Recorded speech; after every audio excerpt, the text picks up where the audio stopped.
कृपया चैनल को सब्सक्राइब करें। धन्यवाद। ओम श्री विष्णुवे नमः। ओम श्री बृहस्पति नमः। मित्रों, सनातन धर्म में बृहस्पतिवार का दिन भगवान विष्णु को समर्पित है। कहते हैं कि जो व्यक्ति हर बृहस्पतिवार भगवान विष्णु की पूजा करता है और कथा सुनता है, गुरु बृहस्पति की और भगवान विष्णु जी की कृपा से उनकी सभी परेशानियां दूर हो जाती हैं। मित्रों, गुरुवार को बृहस्पति देव की पूजा करने और कथा का श्रवण करने से धन, विद्या, मान सम्मान, प्रतिष्ठा और कई अन्य मनोवांछित फल की प्राप्ति होती है। तो चलिए मित्रों, प्रभु श्री लक्ष्मी नारायण जी के चरण कमलों का ध्यान करते हुए सुनते हैं अथ श्री बृहस्पति देव की व्रत कथा। मित्रों, प्राचीन समय की बात है। एक प्रतापी और दानी राजा था।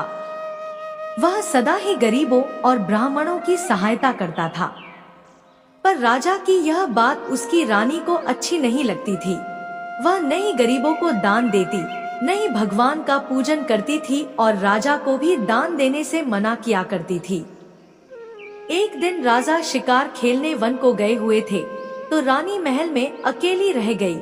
उसी समय बृहस्पति देव साधु वेश में राजा के महल में भिक्षा के लिए गए और भिक्षा मांगी, परंतु रानी ने भिक्षा देने से इनकार कर दिया और कहा, है साधु महाराज, मैं तो दान पुण्य से तंग आ गई हूँ। मेरा पति सारा धन लुटाते रहते हैं।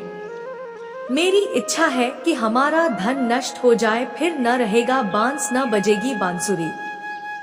साधु ने कहा, है देवी, तुम तो बड़ी विचित्र हो। धन, संतान तो सभी चाहते हैं, पुत्र और लक्ष्मी तो पापी के घर भी होने चाहिए। यदि तुम्हारे पास अधिक धन है तो भूखों को भोजन दो, प्यासों के लिए प्याऊ बनवाओ, मुसाफिरों के लिए धर्मशालाएं खुलवाओ। जो निर्धन अपनी कुंवारी कन्याओं का विवाह नहीं कर सकते, उनका विवाह करा दो। ऐसे और कई काम हैं जिनके करने से तुम्हारा यश लोक परलोक में फैलेगा। परंतु रानी पर उपदेश का कोई प्रभाव न पड़ा। वह बोली, महाराज, आप मुझे कुछ न समझाएं। मैं ऐसा धन नहीं चाहती जो हर जगह बांटती फिरूं। साधु ने उत्तर दिया, यदि तुम्हारी ऐसी इच्छा है तो तथास्तु। तुम ऐसा करना कि बृहस्पतिवार को घर लीपकर पीली मिट्टी से अपना सिर धोकर स्नान करना, भट्टी चढ़ाकर कपड़े धोना। ऐसा करने से आपका सारा धन नष्ट हो जाएगा। इतना कहकर वह साधु महाराज वहां से अंतर्ध्यान हो गए। साधु के अनुसार कई बातों को पूरा करते हुए रानी को केवल 3 बृहस्पतिवार ही बीते थे कि उसकी समस्त धन संपत्ति नष्ट हो गई। भोजन के लिए राजा का परिवार तरसने लगा। तब एक दिन राजा ने रानी से बोला कि हे रानी, तुम यहीं रहो, मैं दूसरे देश को जाता हूँ, क्योंकि यहाँ पर सभी लोग मुझे जानते हैं, इसलिए मैं कोई छोटा कार्य नहीं कर सकता। ऐसा कहकर राजा परदेश चला गया। वहां वह जंगल से लकड़ी काट कर लाता और शहर में बेचता। इस तरह वह अपना जीवन व्यतीत करने लगा। इधर राजा के परदेश जाते ही रानी और दासी दुखी रहने लगी। एक बार जब रानी और दासी को 7 दिन तक बिना भोजन के रहना पड़ा, तो रानी ने अपनी दासी से कहा, है दासी, पास ही के नगर में मेरी बहन रहती है। वह बड़ी धनवान है। तू उसके पास जा और कुछ ले आ, ताकि थोड़ी बहुत गुजर बसर हो जाए। दासी रानी की बहन के पास गई। उस दिन गुरुवार था और रानी की बहन उस समय बृहस्पतिवार व्रत की कथा सुन रही थी। दासी ने रानी की बहन को अपनी रानी का संदेश दिया, लेकिन रानी की बड़ी बहन ने कथा और पूजा अधूरी होने के कारण कोई उत्तर नहीं दिया। जब दासी को रानी की बहन से कोई उत्तर नहीं मिला तो वह बहुत दुखी हुई और उसे क्रोध भी आया। दासी ने वापस आकर रानी को सारी बात बता दी। दासी की ये सब बातें सुनकर रानी ने खुद को और अपने भाग्य को कोसना शुरू कर दिया। उधर रानी की बहन ने सोचा कि मेरी बहन की दासी आई थी, परंतु मैं उससे नहीं बोली, इससे वह बहुत दुखी हुई होगी। कथा सुनकर और पूजन समाप्त करके वह अपनी बहन के घर आई और कहने लगी, है बहन, मैं बृहस्पतिवार का व्रत कर रही थी। तुम्हारी दासी मेरे घर आई थी, परंतु जब तक कथा होती है तब तक न तो उठते हैं और न ही बोलते हैं, इसलिए मैं नहीं बोली। कहो दासी क्यों गई थी? रानी बोली, बहन तुमसे क्या छिपाऊं, हमारे घर में खाने तक को अनाज नहीं था। ऐसा कहते कहते रानी की आंखें भर आई। उसने दासी समेत पिछले 7 दिनों से भूखे रहने तक की बात अपनी बहन को विस्तार पूर्वक सुना दी।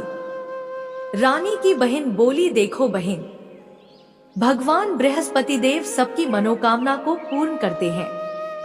देखो शायद तुम्हारे घर में अनाज रखा हो। पहले तो रानी को विश्वास नहीं हुआ, पर बहन के आग्रह करने पर उसने अपनी दासी को अंदर भेजा तो उसे सचमुच अनाज से भरा एक घड़ा मिल गया। यह देखकर दासी को बड़ी हैरानी हुई। दासी रानी से कहने लगी, हे रानी, जब हमको भोजन नहीं मिलता तो हम व्रत ही तो करते हैं, इसलिए क्यों न इनसे व्रत और कथा की विधि पूछ ली जाए ताकि हम भी व्रत कर सकें। तब रानी ने अपनी बहन से बृहस्पतिवार व्रत के बारे में पूछा। उसकी बहन ने बताया, बृहस्पतिवार के व्रत में चने की दाल और गुड़ से विष्णु भगवान का केले की जड़ में पूजन करें तथा दीपक जलाएं, व्रत कथा सुने और पीला भोजन ही करें।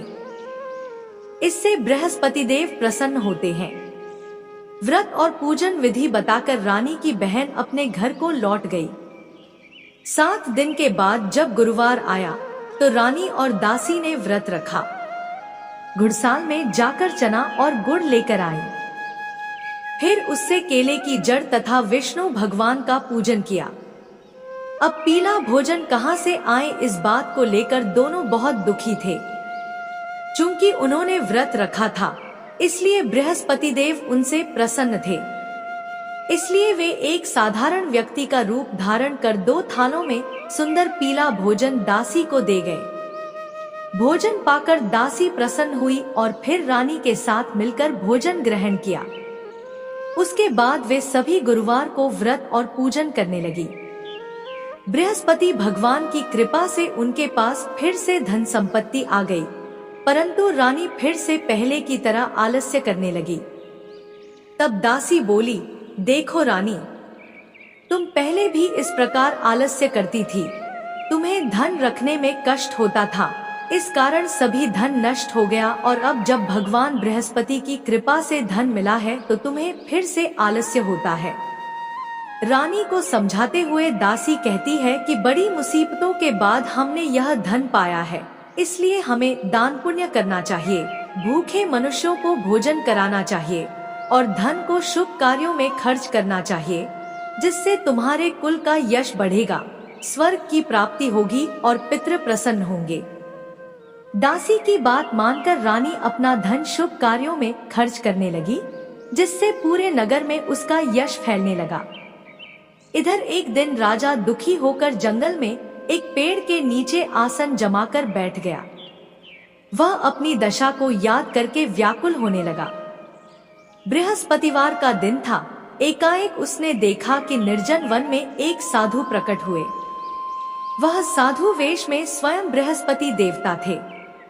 लकड़हारे के सामने आकर बोले, हे लकड़हारे, इस सुनसान जंगल में तू चिंता मग्न क्यों बैठा है? लकड़हारे ने दोनों हाथ जोड़कर प्रणाम किया और उत्तर दिया, महात्मा जी, आप सब कुछ जानते हैं, मैं क्या कहूँ। यह कहकर रोने लगा और साधु को अपनी आत्मकथा सुनाई। महात्मा जी ने कहा, तुम्हारी स्त्री ने बृहस्पति के दिन बृहस्पति भगवान का निरादर किया है, जिसके कारण रुष्ट होकर उन्होंने तुम्हारी यह दशा कर दी। अब तुम चिंता को दूर करके मेरे कहने पर चलो तो तुम्हारे सब कष्ट दूर हो जाएंगे और भगवान पहले से भी अधिक संपत्ति देंगे। तुम बृहस्पति के दिन कथा किया करो। 2 पैसे के चने और गुड़ लाकर उसका प्रसाद बनाओ और शुद्ध जल से लोटे में शक्कर मिलाकर अमृत तैयार करो। कथा के पश्चात अपने सारे परिवार और सुनने वाले प्रेमियों में अमृत व प्रसाद बांटकर आप भी ग्रहण करो। ऐसा करने से भगवान तुम्हारी सब मनोकामनाएं पूरी करेंगे। साधु के ऐसे वचन सुनकर लकड़हारा बोला, हे प्रभु, मुझे लकड़ी बेचकर इतना पैसा नहीं मिलता जिससे भोजन के उपरांत कुछ बचा सकूं। मैंने कई रात्रि स्वप्न में अपनी स्त्री को व्याकुल देखा है। मेरे पास कुछ भी नहीं जिससे मैं उसकी खबर मंगा सकूं। साधु ने कहा, है लकड़हारे, तुम किसी बात की चिंता मत करो। बृहस्पति के दिन तुम रोजाना की तरह लकड़ियां लेकर शहर को जाओ। तुमको रोज से दुगुना धन प्राप्त होगा, जिससे तुम भली भांति भोजन कर लोगे तथा बृहस्पति देव की पूजा का सामान भी आ जाएगा। इतना कहकर साधु अंतर्ध्यान हो गए। धीरे धीरे समय व्यतीत होने पर फिर वही बृहस्पतिवार का दिन आया। लकड़हारा जंगल से लकड़ी काटकर किसी शहर में बेचने गया। उसे उस दिन और दिन से अधिक पैसा मिला। राजा ने चना गुड़ आदि लाकर गुरुवार का व्रत किया। उस दिन से उसके सभी क्लेश दूर हुए, परंतु जब दोबारा गुरुवार का दिन आया तो बृहस्पतिवार का व्रत करना भूल गया। इस कारण बृहस्पति भगवान नाराज हो गए। उस दिन उस नगर के राजा ने विशाल यज्ञ का आयोजन किया तथा शहर में यह घोषणा करा दी कि कोई भी मनुष्य अपने घर में भोजन न बनावे, न आग जलावे, समस्त जनता मेरे यहाँ भोजन करने आवे। इस आज्ञा को जो न मानेगा उसे फांसी की सजा दी जाएगी। इस तरह की घोषणा संपूर्ण नगर में करवा दी गई। राजा की आज्ञानुसार शहर के सभी लोग भोजन करने गए, लेकिन लकड़हारा कुछ देर से पहुंचा, इसलिए राजा उसको अपने साथ घर ले गए और ले जाकर भोजन करा रहे थे तो रानी की दृष्टि उस खूंटी पर पड़ी जिस पर उसका हार लटका हुआ था। वह वहां पर दिखाई नहीं दिया। रानी ने निश्चय किया कि मेरा हार इस मनुष्य ने चुरा लिया है। उसी समय सिपाहियों को बुलाकर उसको कारागार में डलवा दिया।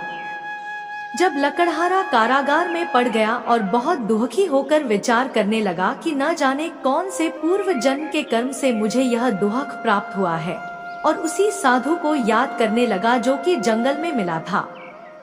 उसी समय तत्काल बृहस्पति देव साधु के रूप में प्रकट हुए और उसकी दशा को देखकर कहने लगे, अरे मूर्ख, तूने बृहस्पति देव की कथा नहीं करी, इस कारण तुझे दुख प्राप्त हुआ है। अब चिंता मत कर, बृहस्पतिवार के दिन कारागार के दरवाजे पर 4 पैसे पड़े मिलेंगे। उनसे तू बृहस्पति देव की पूजा करना, तेरे सभी कष्ट दूर हो जाएंगे। बृहस्पति के दिन उसे 4 पैसे मिले। लकड़हारे ने कथा कही। उसी रात्रि को बृहस्पति देव ने उस नगर के राजा को स्वप्न में कहा, हे राजा, तुमने जिस आदमी को कारागार में बंद कर दिया है वह निर्दोष है। वह राजा है, उसे छोड़ देना। रानी का हार उसी खूंटी पर लटका है। अगर तू ऐसा नहीं करेगा तो मैं तेरे राज्य को नष्ट कर दूंगा। इस तरह रात्रि के स्वप्न को देखकर राजा प्रातः काल उठा और खूंटी पर हार देखकर लकड़हारे को बुलाकर क्षमा मांगी तथा लकड़हारे को योग्य सुंदर वस्त्र आभूषण देकर विदा कर दिया।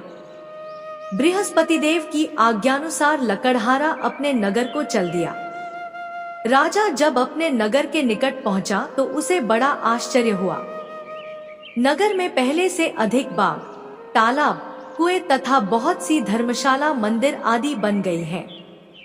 राजा ने पूछा, यह किसका बाग और धर्मशाला है? तब नगर के सब लोग कहने लगे, यह सब रानी और बांदी के हैं। तो राजा को आश्चर्य हुआ और गुस्सा भी आया।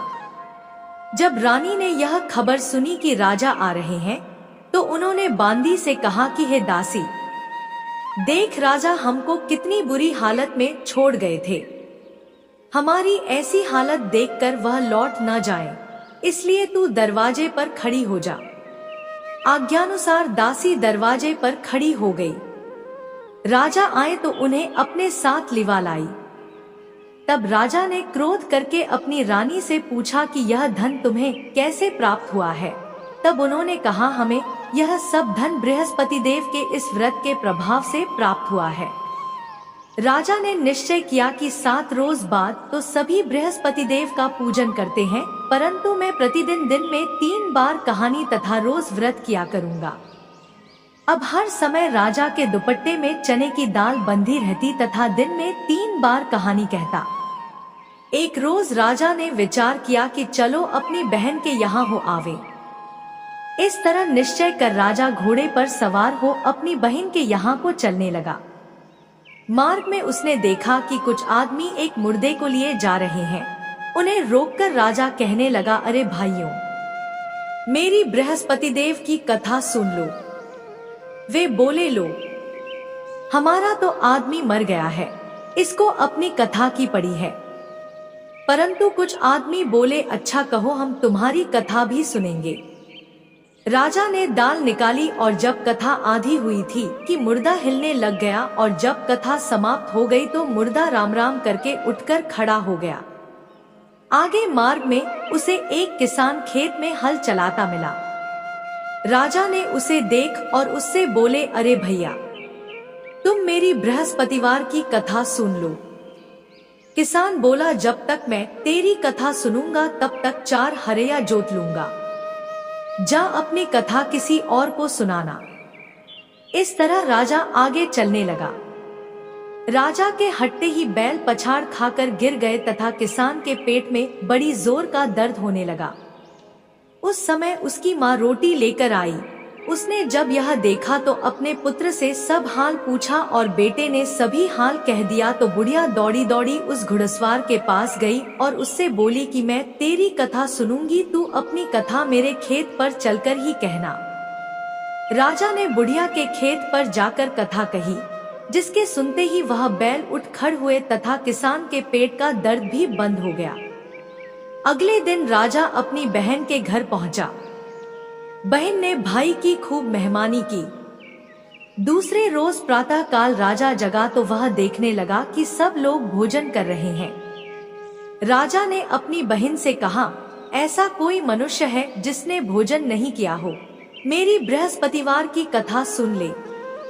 बहन बोली, है भैया, यह देश ऐसा ही है कि पहले यहाँ लोग भोजन करते हैं, बाद में अन्य काम करते हैं। अगर कोई पड़ोस में हो तो देख आऊं। वह ऐसा कहकर देखने चली गई, परंतु उसे कोई ऐसा व्यक्ति नहीं मिला जिसने भोजन न किया हो। अतः वह एक कुम्हार के घर गई जिसका लड़का बीमार था। उसे मालूम हुआ कि उनके यहाँ 3 रोज से किसी ने भोजन नहीं किया है। रानी ने अपने भाई की कथा सुनने के लिए कुम्हार से कहा। वह तैयार हो गया। राजा ने जाकर बृहस्पतिवार की कथा कही, जिसको सुनकर उसका लड़का ठीक हो गया। अब तो राजा की प्रशंसा होने लगी। एक रोज राजा ने अपनी बहन से कहा कि हे बहन, हम अपने घर को जाएंगे, तुम भी तैयार हो जाओ। राजा की बहन ने अपनी सास से कहा। सास ने कहा, हाँ चली जा, परंतु अपने लड़कों को मत ले जाना, क्योंकि तेरे भाई के कोई औलाद नहीं है। बहन ने अपने भैया से कहा, है भैया, मैं तो चलूंगी पर कोई बालक नहीं जाएगा। राजा बोला, जब कोई बालक नहीं चलेगा तब तुम ही क्या करोगी। बड़े दुखी मन से राजा अपने नगर को लौट आया। राजा ने अपनी रानी से कहा, हम निर्वंशी हैं, हमारा मुंह देखने का धर्म नहीं है और कुछ भोजन आदि नहीं किया। रानी बोली, हे प्रभु, बृहस्पति देव ने हमें सब कुछ दिया है, वह हमें औलाद अवश्य देंगे। उसी रात को बृहस्पति देव ने राजा से स्वप्न में कहा, है राजा, उठ, सभी सोच त्याग दे, तेरी रानी गर्भ से है। राजा की यह बात सुनकर बड़ी खुशी हुई। 9वें महीने में उसके गर्भ से एक सुंदर पुत्र पैदा हुआ। तब राजा बोला, हे रानी, स्त्री बिना भोजन के रह सकती है पर बिना कहे नहीं रह सकती। जब मेरी बहन आवे तुम उससे कुछ कहना मत। रानी ने सुनकर हाँ कर दिया। जब राजा की बहन ने यह शुभ समाचार सुना तो वह बहुत खुश हुई तथा बधाई लेकर अपने भाई के यहाँ आई। तभी रानी ने कहा, घोड़ा चढ़कर तो नहीं आई, गधा चढ़ी आई। राजा की बहन बोली, भाभी, मैं इस प्रकार न कहती तो तुम्हें औलाद कैसे मिलती। मित्रों, संसार में जो मनुष्य सद्भावना से भगवान जी का पूजन व्रत सच्चे हृदय से करते हैं तो उनकी सभी मनोकामनाएं पूर्ण करते हैं। जैसी सच्ची भावना से रानी और राजा ने उनकी कथा का गुणगान किया तो उनकी सभी इच्छाएं बृहस्पति देव जी ने पूर्ण की थी। इसलिए पूर्ण कथा सुनने के बाद प्रसाद लेकर जाना चाहिए। हृदय से उसका मनन करते हुए जयकारा बोलना चाहिए। बोलो बृहस्पति देव की जय, भगवान विष्णु की जय। अब सुनते हैं दूसरी कथा। प्राचीन काल में एक ब्राह्मण रहता था। वह बहुत निर्धन था। उसके कोई संतान नहीं थी। उसकी स्त्री बहुत मलिनता के साथ रहती थी। वह स्नान न करती, किसी देवता का पूजन न करती। इससे ब्राह्मण देवता बड़े दुखी थे। बेचारे बहुत कुछ कहते थे किंतु उसका कुछ परिणाम न निकला। भगवान की कृपा से ब्राह्मण की स्त्री के कन्या रूपी रत्न पैदा हुआ। कन्या बड़ी होने पर प्रातः स्नान करके विष्णु भगवान का जाप व बृहस्पतिवार का व्रत करने लगी।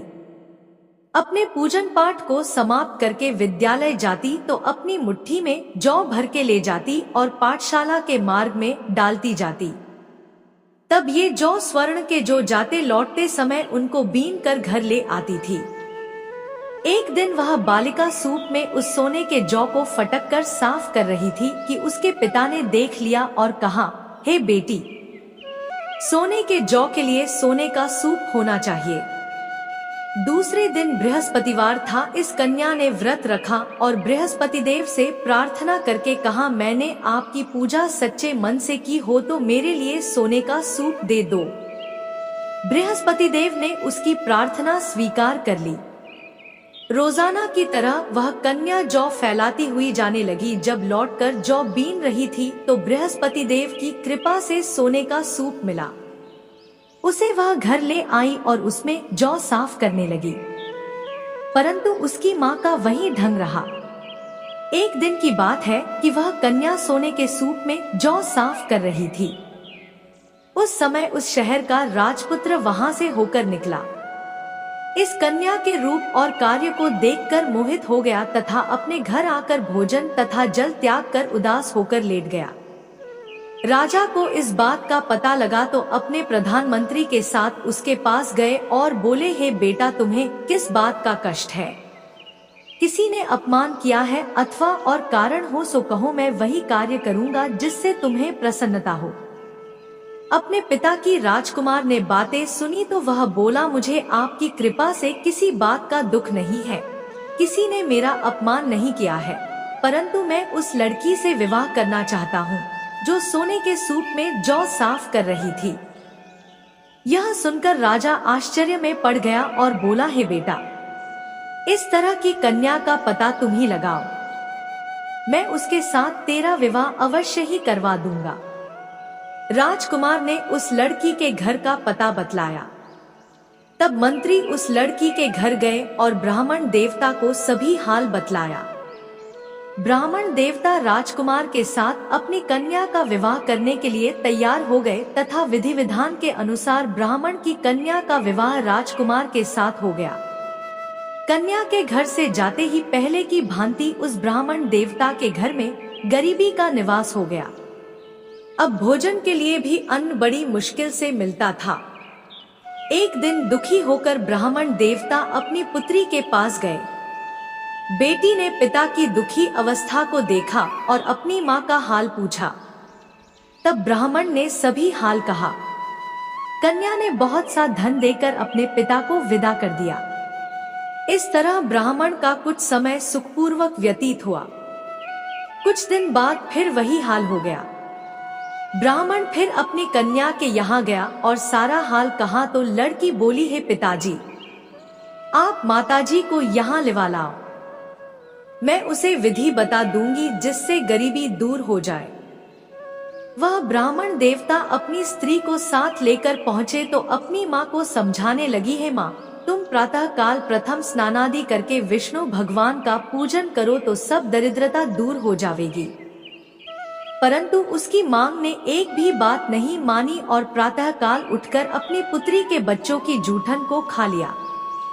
इससे उसकी पुत्री को भी बहुत गुस्सा आया और एक रात को कोठरी से सभी सामान निकाल दिया और अपनी माँ को उसमें बंद कर दिया।